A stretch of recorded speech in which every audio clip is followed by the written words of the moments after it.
Hold on, pull up real quick. How crazy was the latest Jujutsu Kaisen episode? So fucking crazy.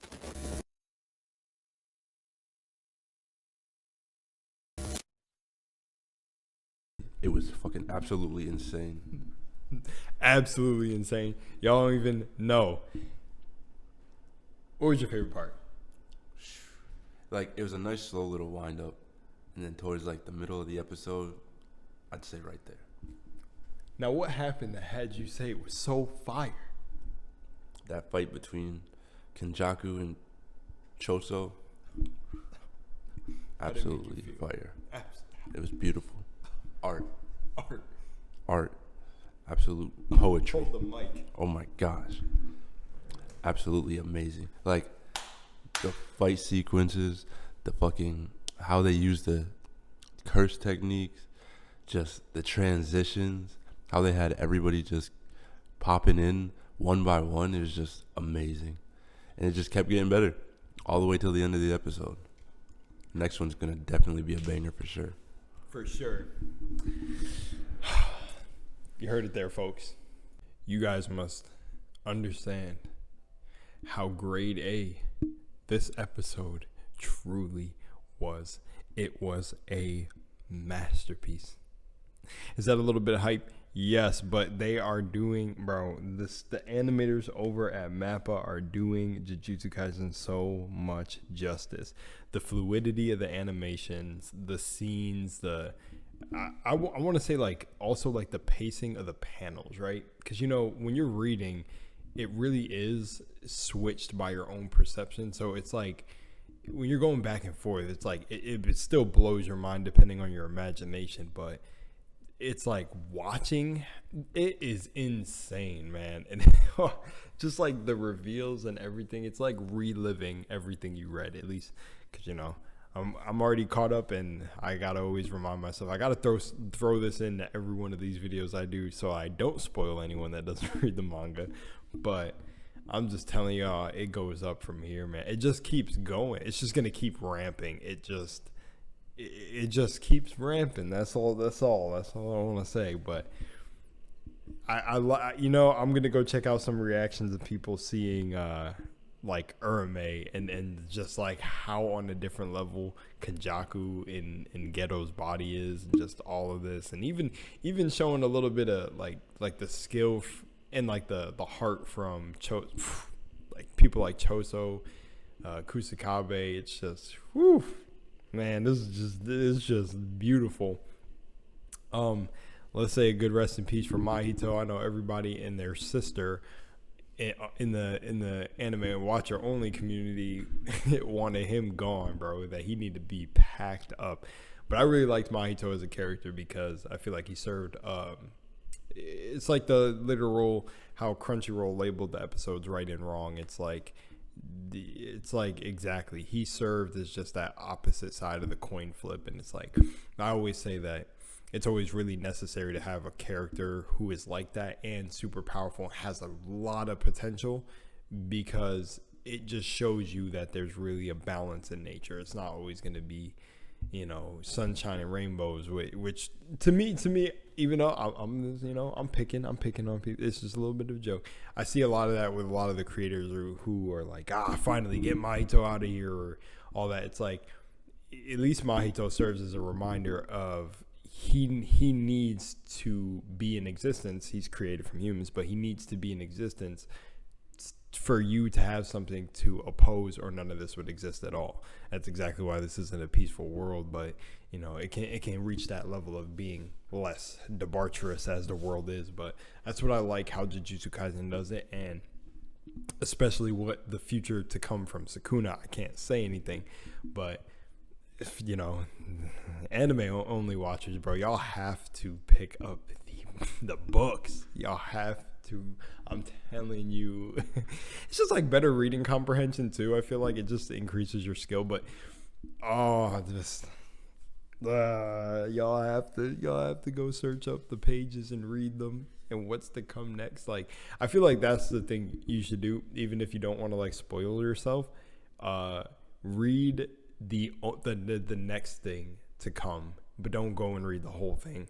Like I would do it like that, but that's up to y'all. Like I still it is awesome if you're an anime only watcher also, because it's like, dude, y'all don't even know what's coming, and it just adds even more to the excitement. It's just they're doing so well. Like Choso and Kenjaku fighting was one of the hardest scenes, bro, in my opinion so far.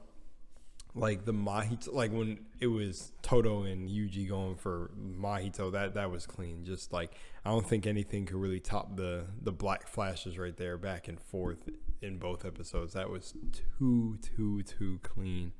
But just Choso coming in, realizing partially what Kenjaku was, and then stepping up, and the little brother shit with Yuji, but then Urame coming in and like saying like, yo, sit your ass back down, and then just everybody coming in at that point, and then wrapping off the episode with Yuki.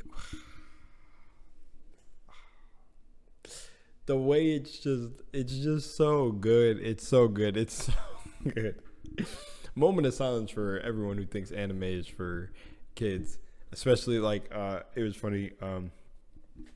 My roommate's coworker was like, she couldn't watch Jujutsu Kaisen because it was just too much, and I'm like, y'all don't even know the half of what is coming. She really wanted to be able to watch it for what is coming now. Well, I guess Mahito's scenes were really disgusting too, and he's just running around transfiguring humans like they're literally getting bent like Play-Doh and shit. So that was probably disturbing for some people, but you know, I feel like it's you know, and Kuna's scenes were a little bit crazy too right now, but the rest to come, it's just gonna get it's gonna get bloodier, it's just gonna get crazier. We got the big dogs finally coming in. I don't want to say anything for anime only watchers. I'll say you guys are probably wondering where Yuta is at. When's Yuta gonna make his appearance? Maybe y'all have forgot about Yuta, so you know, I can say that. But man, dude, they're doing it so justice, and really shout out to the animators under Mappa for what, again, I've been saying this in every episode I've done, with the conditions they are working under and everything right now, because they're going through some stuff over there. So it's just like, you know, everyone keep them who appreciates this art form, keep them in your hearts pretty much, and just, yeah, because just to be pumping out like this under the work conditions, from what I heard, it's just like, it's just nuts. And it's like, dude, it's like they're keeping the art alive, and it feels really good, because it's like, dude, it's like, it could be, it's I don't know, it's just, you can't, it's just like, even Jujutsu Kaisen is standing for that. You just can't stop people with just a drive and a determination to deliver, and still, you know, just respect. Just, it's crazy. It just, that's what this episode really made me think about, just how beautiful it is, and then the stuff that's going on over there. It's like, and again, I can't even like summarize what's happening, because it's like, it's a bunch thrown at you a lot. So if you're curious, just look into it. But it's like they still have the heart to deliver under those conditions, and it's like, it's just like such a respect for everything. Like yeah, it's just, you can kind of get what I'm saying. It's just, and it's crazy. It shows in the animation. It's like the attention to detail.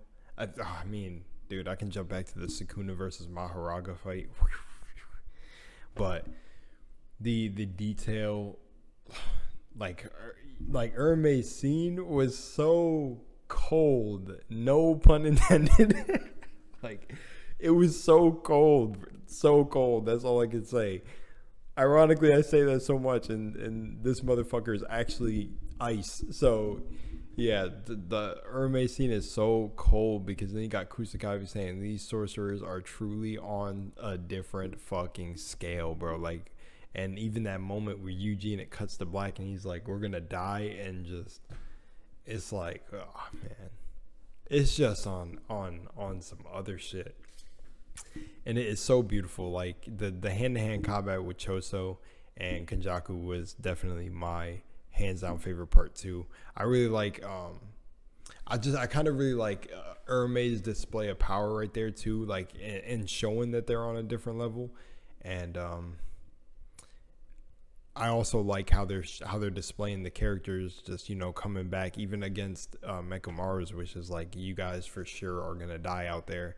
And they said screw that, bro. They turned their asses around and came back. And whatever her name is with the new Shadow Style domain sword, I forgot her name, but went in there first and stood up. They're really showing, they're really playing that whole, on what Gojo said to Megumi, you know, the whole dying to win and risking death to win is the two different things. And it's just, I love how they're showing that through the characters, like the we signed up for this, kind of like Toto's mentality. Look, the moment we were in this, we signed up for this, now we're here. So now it's just like willing to put your life on the line. And it's just like, it's not so extreme in everyday life, depending on your cards, you know, in life. But, you know, that mentality, that translates to me for like the mentality of just not giving up in anything. Like, and especially if you like chose the path you're on, no matter what, it's like you're gonna put everything forward, and putting your life on the line is pretty much everything. Like it's not even putting your best foot forward, it's putting your goddamn life on the line. So it's putting your foot, hand, knees, mouth, everything. So it's just I like seeing it. I really like seeing it. And man, I just like seeing how everyone is just built different, man. Like we knew Choso wasn't gonna, you know, last boxing with Kenjaku too long, but it was the fact that he got in there and just showed his display of ability, and it really makes you think if he you know, really turned up the heat on Yuji back in that bathroom, bro. That bathroom fight scene was you know what, calling back to that was a pretty cold scene too. It's really hard to honestly pick a favorite, bro. It's like I gotta have a top 5 because but that right there was cold, man. Yeah. And also, I'll hint at this a little bit to pique the little anime watcher only's interest. Anime only watchers' interest is Kenjaku. Yeah, man. I like seeing Kenjaku fight.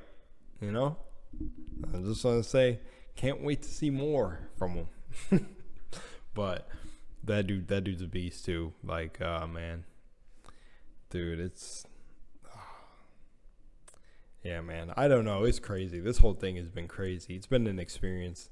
It's like hitting me a little bit different because it's like I've been actually, like, my imagination's really strong. So like when there was one night where I went to sleep and I seen what's to come in the manga, I'll say that's why it's been a surreal experience. It's been like foresight. It's like I've been seeing the episodes before they come out, and they literally are animated like how I'm seeing them in my dreams. And there's one specific thing, but I can't talk because it's spoilers, but to come that I seen the whole thing. Like I got to live it literally in the dream, and woke up and I was like, that was so fucking real from the series, and I can't wait till that moment comes. And that's why this has just been a crazy experience, and they're really doing this shit justice because it's fire, man. Even when the eyes go white, the power, like one of the coolest things with Choso was when Kenjaku did that little martial art wrist twist, or little Krav Maga wrist twist, and Choso just turned his hands behind his back and clapped the freaking blood piercing shit at him. Woof. And what was sick was the one guy, I forgot his name, who has blood manipulation, but when he saw Choso pull out his immense fucking blood manipulation prowess fucking energy, this dude was like, this shit is on another level. So it was like everybody was seeing that someone else was on another level, and they're really just showing the sheer scale. Like, you know, they're showing Urme get tight, and that's cool. There's something I want to talk about with Urme, but I can't because it'd be spoilers. But just, yeah, I like this whole thing. And man, it's just another thing is the speed. That's been a thing for me in this whole thing, is they're showing how back-to-back shit was, and how really shit was just hitting the fan for real. Like, it's different. But yeah, anyways, really fucking good episode. I'm not gonna stay too long on this one. It was absolutely beautiful. From just like, wasn't it how disgusting the Uzumaki was with Mahito now ingested? That was different. But now I gotta go shoot that one because I meant to make a video on that episode, how clean that was. But yeah, man. And I loved Mahito's little final line there too. That's just, everything is the icing on the cake, how it was all delivered. The voice actors, got to give that. The voice actors, the animators, just everything. Gay pissing off his fan base. Nah, this dude is writing a story, and I know that's just like, to say that is like, nah, fuck it, I'm saying it, bro. He is literally the embodiment of how I would write my stories, especially given what happens in the manga. But again, not gonna say anything, gonna keep teasing. But that shit is a motherfucker. Like, the way he is writing it is exactly how, like, if he didn't, he wants to end it in the next year, right? But if he wasn't ending it, a lot of the things he could have expanded on would have been nuts, I'll say. But anyways, hope you guys enjoyed the video. And don't forget to like and subscribe and share, all that corny shit. But if you want more like this, more anime reviews or anything like that, want me to go watch something and then review it, let me know. I'll still be doing it anyways, but that's what we're doing here. Love y'all. Peace out.